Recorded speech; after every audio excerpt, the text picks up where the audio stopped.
2012년 제3회 한국전기설비 규정 문제 해설을 시작하도록 하겠습니다. 여러분 한국전기설비 규정 공부하면서 아마 그런 느낌 받으실 거예요. 아, 이때는 4.5m인데 왜 이때는 5m야? 막 이런 거 있잖아요. 헷갈리는 거. 네, 지금 딱 그럴 시기입니다. 처음 공부하는 건데, 그죠? 비슷한 거 나오면 헷갈리는 게 당연한 거죠. 그런데 저랑 앞으로 계속 10개년도까지 공부를 하다 보면 자기도 모르게 구분하게 되니까요. 걱정하지 마시고 지금 이렇게 헷갈리는 건 당연한 겁니다.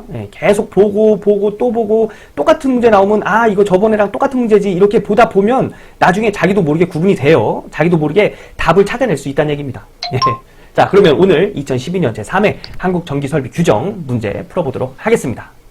81번 욕실 등 인체가 물에 젖어 있는 상태.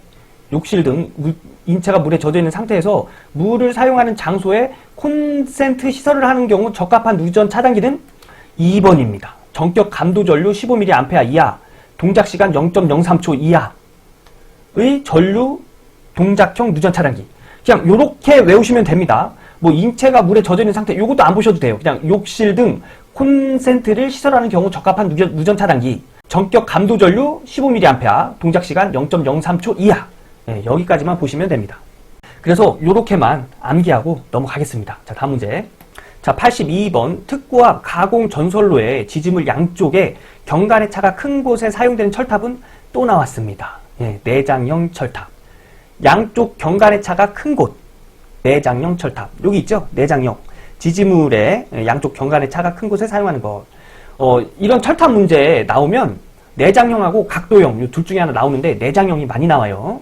자, 그래서 얘는 이렇게 암기하고 넘어가겠습니다. 83번 가공 전선로의 지지물에 하중이 강해지는 경우에 그 하중을 받는 지지물의 기초 안전율은 몇 이상이어야 하는가? 2 이상입니다. 가공 전선로의 지지물 기초 안전율 2. 네, 이렇게 외우시면 되겠네요. 그래서 얘는 지우겠습니다. 네, 얘는 지울게요. 자, 이렇게 암기하시고 가는 겁니다. 자, 다음 문제. 자, 84번 특고압 가공 전선과 가공 약전류 전선 사이에 사용하는 보호망에 있어서 보호망을 구성하는 금속선의 상호 간격은 1.5m입니다. 보호망을 구성하는 여기까지 할까요? 네. 그래서 다음에 볼 때는 특고압 가공 전선과 가공 약전류 전선 사이에 그 보호망을 구성하는 금속선의 상호 간격은 1.5m. 이렇게 외우시고 그냥 넘어가시면 되는 거예요. 자, 그래서 답은 3번입니다. 자, 85번 고압 가공 인입선에 전선으로 지름이 몇 밀리미터 이상의 경동선이 고압 절연 전선을 사용하는가? 몇 미터냐면 5mm 이상입니다. 그래서 답은 4번인데 이거 외우실 때도 그냥 고압 가공 인입선에 고압 절연 전선 5mm 이렇게 외우시면 되는 거예요. 아, 지름 몇 밀리미터 요까지 할까요? 고압 가공 인입선에 고압 절연 전선은 지름이 5mm 이렇게 외우고 넘어가겠습니다. 86번 최대 사용 전압이 6600V인 삼상 유도 전동기 동그라미 칠게요. 전동기의 권선과 대지 사이에 절연 내력 시험 전압은 최대 사용 전압의 몇 배인가? 요거 한국전기설비 규정 제14조가 아니고요. 예, 133입니다. 예, 한국전기설비 규정 133 보면 133-1에 회전기 및 정류기의 시험 전압이라고 표가 나와 있거든요. 근데 얘에서 잘 나오는 게 얘입니다. 회전기, 그 다음에 전동기 최대 사용 전압이 7kV 이하. 예, 최대 사용 전압의 1.5배. 그래서 얘가 답이 1.5배예요. 그래서 뭐 계산하는 문제도 있고 그냥 이렇게 나오는 문제도 있는데 이게 중요한 거죠. 문제에서 전동기 나왔죠. 그래서 전동기 최대 사용 전압이 6600V로 700kV, 7000V 이하입니다. 그래서 얘가 적용이 되는 거죠. 이 문제에서는 뭐 전동기라고 했는데 문제에서 뭐 조상기를 줄 수도 있고요. 발전기를 줄 수도 있습니다. 그러니까 요 내용은 좀 관심 있게 좀 봐주시고요. 굳이 뭐 억지로 외울 필요는 없습니다. 문제를 풀어가면서 한 번 보고 두 번 보고 세 번 보고 이러면 이런 문제는 좀 암기가 되는 그런 문제니까 그냥 관심 있게만 한번 봐주세요. 자, 그러면 이 문제는 4번입니다. 자, 다음 문제. 자, 87번 가공전선로의 지지물에 지선을 시설하려고 한다. 이 지선의 기준으로 오는 것. 지선 또 났습니다. 지선 암기하라고 했죠. 근데 여기서 물어보는 건 소선지름하고 안전율하고 허용 인장 하중 물어봤네요. 이것도 암기하고 가는 문제인데 자, 안전율이 우선 소선 지름부터 볼까요? 소선 지름은 2.6mm. 둘 중에 하나겠죠. 그리고 안전율은 2.5. 그래서 요 두 개만 알아도 답은 2번이라는 거 알 수 있죠. 그래서 허용 인장 하중은 4.31kN으로 한다. 예. 이렇게 해서 답은 2번입니다. 이 지선에 관련된 문제는 이런 식으로 많이 나오니까 지선에 관련된 그런 내용은 나올 때마다 예, 다 암기해 주시길 바라겠습니다. 88번 가공 전선로의 지지물에 취급자가 오르고 내리는 데 사용하는 발판, 볼트 등은 지표상 몇 미터 미만의 시설하여서는 아니 되는가? 발판 볼트가 뭐냐면 여러분 그 전주라고 하죠. 전봇대. 예, 전봇대 이렇게 무슨 핀 박혀져 있는 거 이거 보셨죠? 이걸 발판 볼트라고 합니다. 근데 제일 밑에 있는 핀은 지면으로부터 1.8m 미만의 시설에 하여서는 안 됩니다. 그래서 1.8m 이상으로 시설을 해야 돼요. 그래서 얘 답은 지표상 1.8m 미만이 됩니다. 예. 자, 다음 문제요. 저압 연적 인입선은 인입선에서 분기하는 점으로부터 몇 메다를 초과하는 지역에 미치지 아니하도록 시설하여야 하는가? 답은 100m입니다. 이것도 다시 보실 때 암기하고 갈 때 저압 연전 인입선 분기하는 점 100m. 그냥 이렇게 알고 그냥 넘어가시면 돼요. 자, 다음 문제. 고압 및 특고압의 전로의 절연 내역 실험을 하는 경우 시험 전압을 연속해서 얼마 동안 가하는가? 10분. 10분이 답이에요.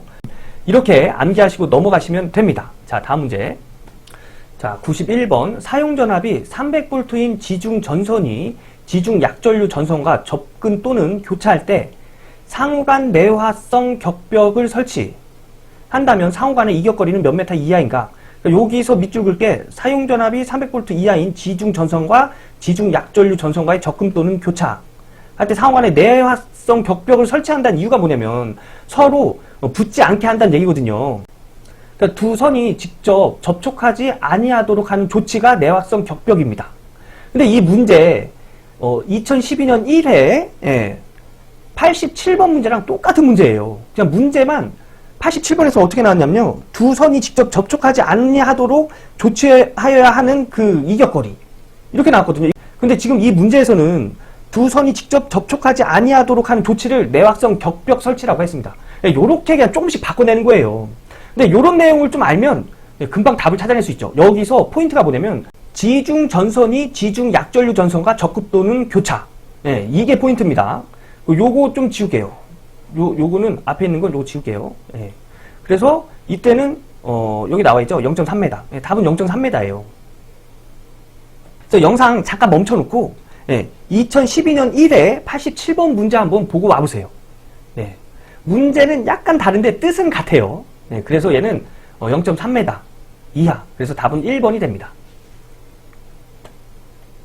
자, 92번. 발전소에서 계측 장치를 시설하지 않아도 되는 것은? 또 나왔지요. 매 회마다 계속 나오는 것 같아요. 계측 장치를 시설하지 않아도 되는 것은 역률이에요. 이때까지 계속 답이 역률이었죠.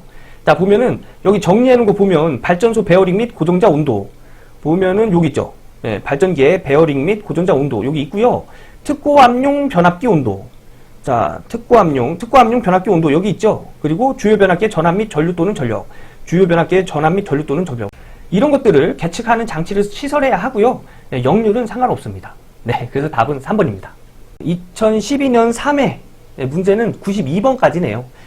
여러분 나머지 문제는 뭐 삭제되거나 그 접지에 관련된 1종, 2종, 3종 접지가 이제 없어졌잖아요. 그죠? 그거랑 관련된 문제여서 제가 삭제를 했습니다.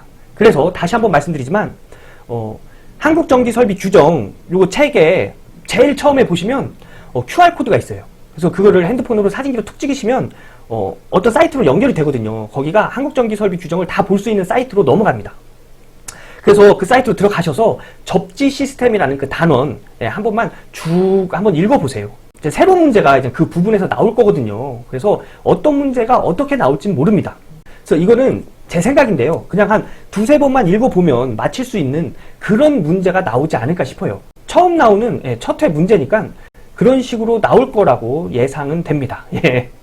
아무튼 우선 어떻게 나올지 모르는 거니까 한번 쭉 읽어보시는 게 좋겠죠. 예. 자, 그러면 오늘 2012년 제3회 한국전기설비 규정 여기서 마치고요. 고생 많으셨습니다. 저는 다음 강의에서 또 인사드리도록 하겠습니다.